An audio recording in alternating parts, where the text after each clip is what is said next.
If the grid lines on your iPhone camera are bothering you and you want a cleaner screen while taking pictures, you can easily turn them off.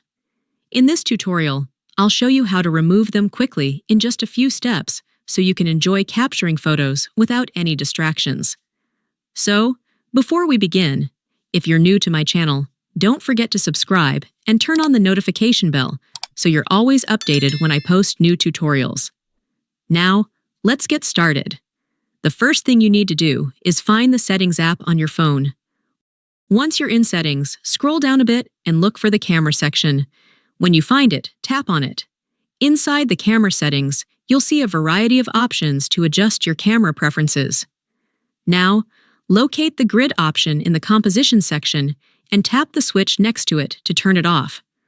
Once you've disabled the grid lines, open the camera on your phone and you'll see that the grid lines are gone. They won't be visible even if you rotate your device, and if you switch to video mode, the grid lines won't appear there either. And that's all for this video, my friends.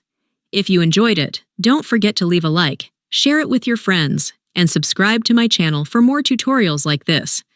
Thank you so much for watching, and I'll see you very soon in my next video.